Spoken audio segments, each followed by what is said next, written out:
उसके गले में फंसे रस्सी के कुछ रेशे 30 के बीच की उम्र की औरत की लाश थी। बिल्कुल सेम पहले की 3 मर्डर की तरह ही था। चीखने की आवाजें सुनी थी।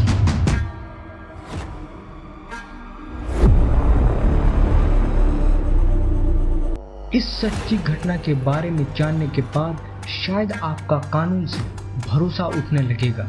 ये सच्ची घटना है बिहार के पूर्णिया डिस्ट्रिक्ट के एक छोटे से गांव मरंगा की, जो वैसे न्यूज और सुर्खियों से बहुत दूर रहता है, पर अगस्त 2024 में वहां एक ऐसी घटना घटती है जिसने पूरे बिहार को हिला के रख दिया था। मरंगा ये नेशनल हाईवे 31 के पास बसा एक छोटा सा गांव है, लेकिन अब ये एक लाशों को छुपाने वाले शैतानों का अड्डा बन चुका है।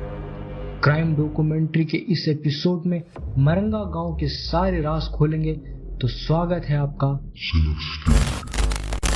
13 अगस्त 2024 खिरहारी चौक के पास मरंगा गांव की एक लोकल महिला सुबह 6 बजे के करीब रोज की तरह शौच के लिए झाड़ियों में जाती है। तभी उनकी नजर एक भयानक मंजर पे पड़ती है और वो महिला भाग के पूरे गांव को इकट्ठा कर लेती है। दरअसल उनकी नजर जिस पे पड़ी थी वो एक 25 से 30 के बीच की उम्र की औरत की लाश थी। गांव वाले बताते हैं कि वह औरत मरंगा गांव की नहीं थी, लेकिन गांव के लोग उस औरत को जानते थे।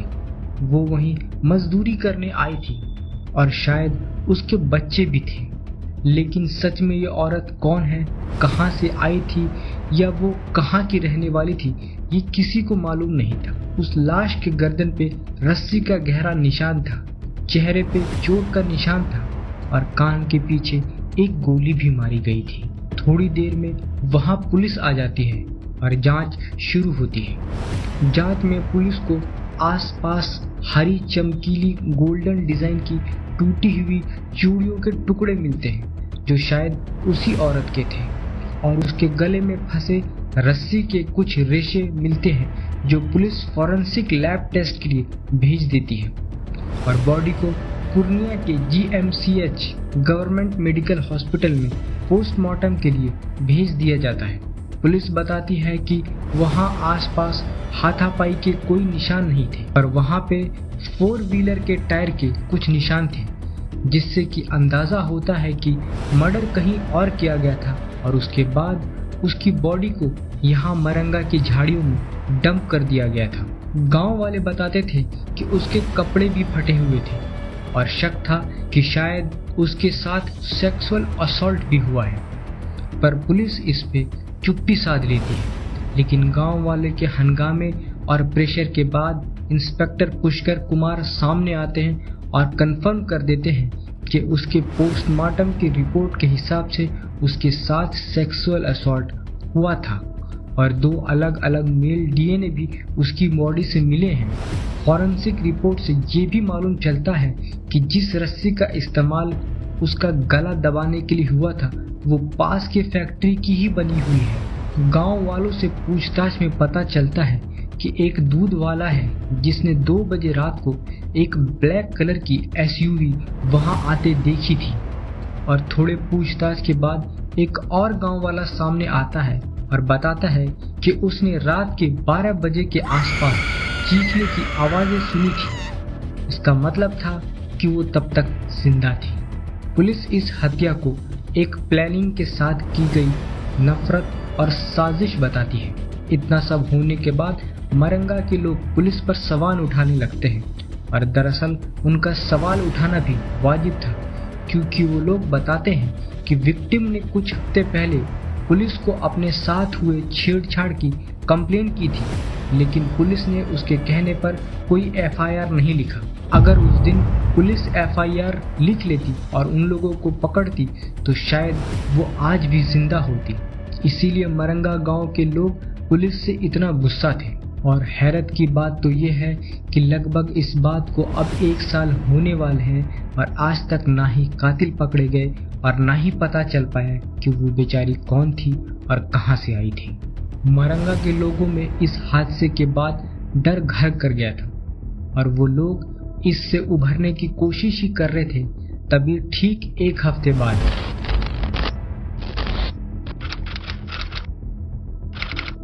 24 अगस्त 2024 मरंगा में फिर वैसा ही हुआ जो एक हफ्ते पहले 13 अगस्त को हुआ था। पर इस बार ये पहले से भी ज्यादा डरावना था, क्योंकि इस बार एक नहीं बल्कि दो लाशें मिलती हैं, वो भी दोनों अलग अलग जगह से। लेकिन दोनों के बीच सिर्फ कुछ किलोमीटर का ही फासला है और बीच में था मरंगा गांव। पहले विक्टिम की लाश माफा पेट्रोल पंप के पास से मिलती है। माफा पेट्रोल पंप और खिरकी चौक जहां पहली औरत की लाश मिली थी, उन दोनों के बीच सिर्फ 1.5 किलोमीटर का ही फासला है। पहले केस की विक्टिम की उम्र लगभग 20 से 25 के बीच में थी, लेकिन चेहरा पहचानने के लायक नहीं था। बॉडी से लगभग 10 मीटर दूर एक आधी पी हुई सिगरेट मिलती है, जिसे पुलिस डीएनए और सलाइवा टेस्ट के लिए भेज देती है। और उसके बॉडी के आसपास वैसे ही 4 व्हीलर के टायर के निशान थे। पर उससे भी बड़ी बात यह थी कि मरंगा के लोकल्स कंफर्म करते हैं कि वहां 3 बजे के आसपास वही ब्लैक कलर की एसयूवी देखी गई थी।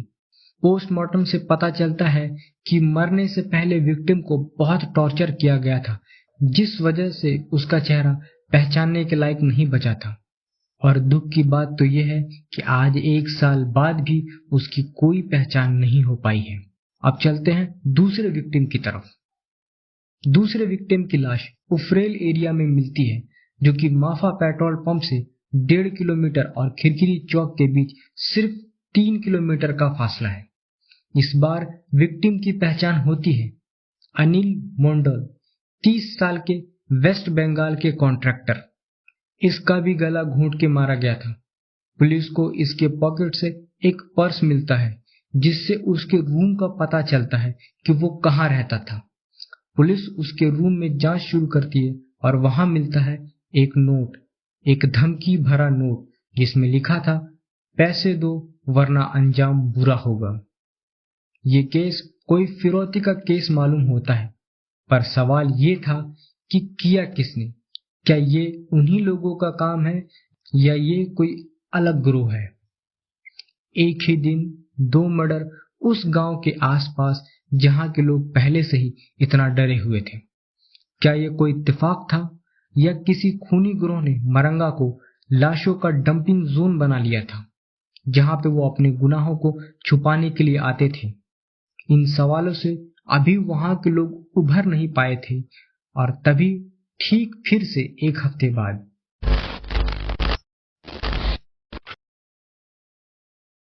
27 अगस्त को फेरियानी मोड़ के पास एक और लाश मिलती है। और इस बार विक्टिम कोई आम इंसान नहीं था, बल्कि वो था ITBP Indo Tibetan border police force का जवान। इस जवान की पहचान होती है और ये 32 साल के विक्रम सिंह थे, जो कि उस वक्त कटिहार में पोस्टेड थे। उनके शरीर पे उनकी वर्दी नहीं थी, लेकिन उनके पॉकेट में उनका पर्स मिलता है, जिसमें उनकी आईडी थी, जिसके वजह से उनकी पहचान हो पाई। इनका भी गला उसी रस्सी से घोंटा गया था और इनको भी उसी तरीके से मारा गया था। जांच पड़ताल में उनकी फटी हुई वर्दी उनकी बॉडी से लगभग 2 किलोमीटर दूर मिलती है। पूछताछ में एक लोकल चाय वाला बताता है कि लगभग रात के 1 बजे उसने सफेद कलर की वैन को देखा था। हैरत की बात यह थी कि इस मर्डर का भी पैटर्न बिल्कुल सेम पहले की 3 मर्डर की तरह ही था। मरंगा एक छोटा, शांत और सीधे साधे लोगों का गांव, और एक के बाद एक लाशों का सिलसिला गांव वालों को डर के साए में धकेल चुका था। लेकिन सबसे बड़ी चौंकाने वाली बात तब पता चलती है जब पुलिस को मालूम चलता है कि विक्रम ने बॉर्डर पे स्मगलिंग रैकेट का पर्दाफाश करने की कोशिश की थी, जिसकी वजह से शायद उनको अपनी जिंदगी गंवानी पड़ी। पर दुख की बात तो यह है कि इतना सब होने के बावजूद भी मीडिया में कुछ नहीं आता है और आम लोगों को इसके बारे में कोई खबर नहीं। विक्रम सिंह और वेस्ट बंगाल के कॉन्ट्रैक्टर की मौत ये साफ जाहिर कर देती है कि ये लोग जो भी हैं, ये कोई आम लोग नहीं हो सकते। हो न हो ये किसी बहुत बड़े शतरंज का मोहरा है। इतना सब होने के बाद मरंगा के लोग अब रात को घरों से निकलने में डरते हैं और अब तक वहां लगभग 4 प्रोटेस्ट हो चुके हैं कि वहां के इलाके की पुलिस सीसीटीवी कैमरे से निगरानी करे, लेकिन अब तक पुलिस ने वहां कैमरा लगाया, निगरानी करते हैं या नहीं करते हैं इसकी कोई खबर नहीं है। आगे पुलिस की जांच में कुछ कॉमन और सेम पैटर्न पता चलता है, जैसे हर लाश में सेम जूट की रस्सी का इस्तेमाल होना जो कि पास की फैक्ट्री में ही बनी हुई थी। हर लाश को रात के 12 से 4 के बीच में ही मरंगा के आसपास फेंका जाता था और सबसे बड़ी बात, मरंगा के लोग खुद, जिनके हिसाब से हर मर्डर में एक ब्लैक कलर की एसयूवी और एक सफ़ेद वैन का आसपास दिखना कॉमन था और लगभग सारे केसेस में बॉडी के आसपास की मिट्टी फैक्ट्री में इस्तेमाल होने वाले ऑयल का मिलना भी था और एक केस में तो आधी जली हुई सिगरेट भी मिली थी जिसे फॉरेंसिक लैब डीएनए टेस्ट के लिए भेजा गया था। ये सारे सबूत लगभग काफ़ी थे कातिलों को पकड़ने के लिए, लेकिन हैरत की बात तो ये है कि आज लगभग 1 साल के बाद भी न वो कातिल पकड़े गए और न उस बेचारी औरत का कुछ पता चला कि वो कौन थी, कहाँ से आई थी।